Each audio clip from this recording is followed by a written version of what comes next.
Set up MySQL Master-Slave Replication. In this design, reads and writes can be sent to the master server while only reads should be sent to the slaves. This type of configuration is great for systems that process many reads but not that many writes, as is the case for many websites. If you want to increase read performance, you can simply add more slaves. We'll be using two servers. The first server, called DB01, is going to act as the master. The other server, DB02, is going to act as the slave. Let's install MySQL on DB01. These are Ubuntu boxes, so I'm going to be using the apt-get command to install it.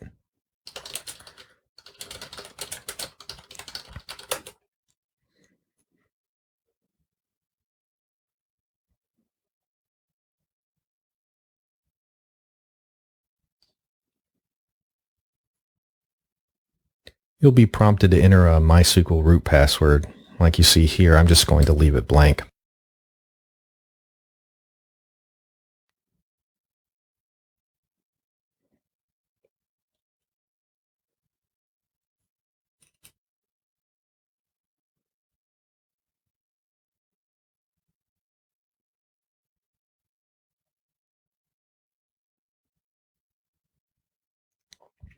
Next, we need to edit the my.cnf file.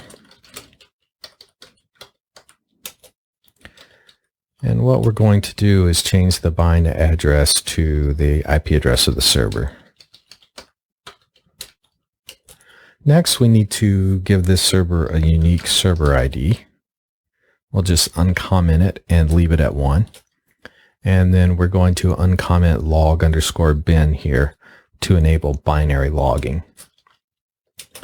Now we can restart MySQL to make these changes go into effect.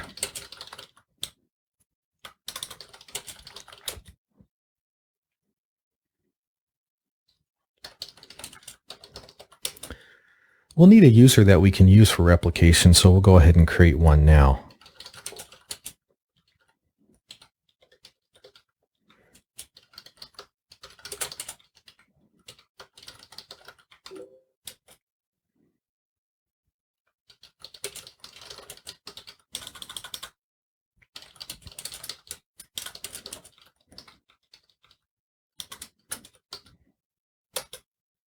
I'm going to create a little bit of test data to simulate what it will be like to add slaves when there is already existing data.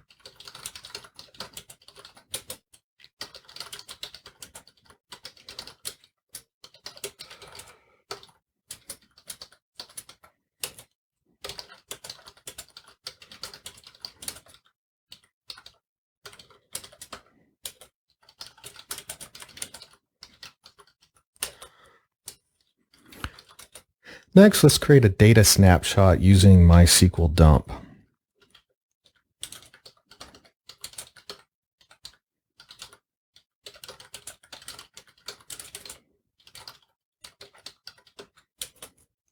Using the --master-data option will cause MySQL dump to write out the binary log position information in the dump file. The backup will have a change master statement in it. If you don't use the --master-data, then you'll have to manually put the master database into read-only mode, perform the dump, and note the binary log file position by using the show master status command.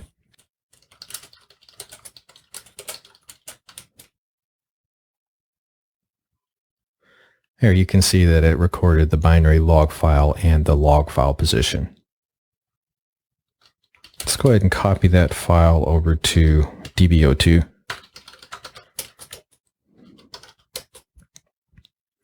All right, we'll hop on over to DB02 and get MySQL installed.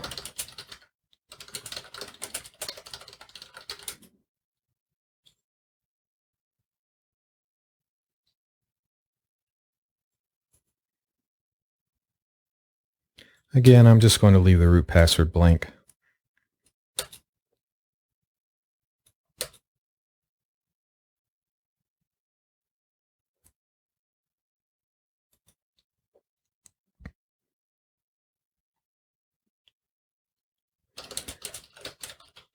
I'm going to edit the my.cnf file over here, and we're going to set the bind address to be the server's IP address.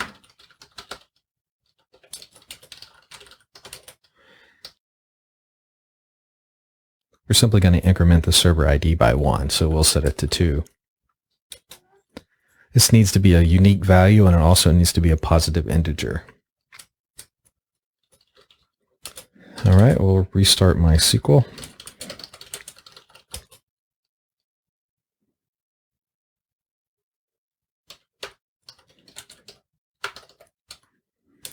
Now we're going to tell this slave some information about the master.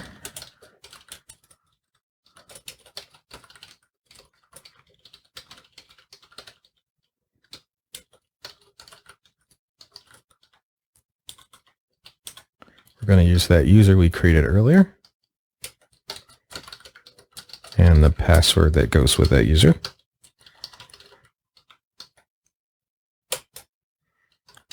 Okay, we'll exit. And now let's restore the data from the master server. Remember, this will set our master log file name and master log file position.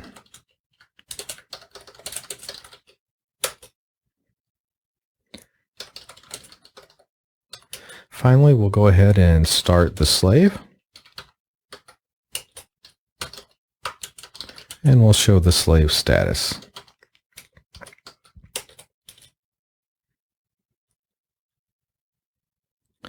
There you can see the master log file,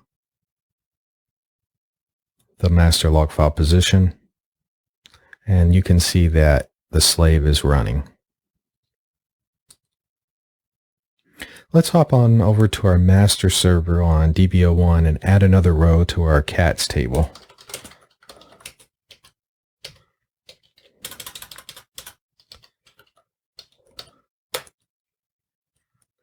All right, now we should be able to see these cats here. And we can see it on the master. Let's go over to our slave on DB02. And we can see that this new row has been inserted in our table.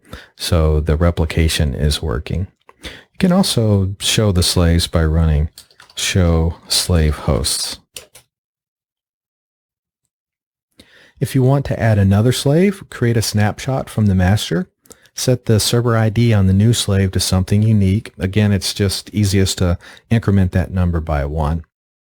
Tell the slave server what user, password, and host to use for the master server. Import the snapshot and start the slave.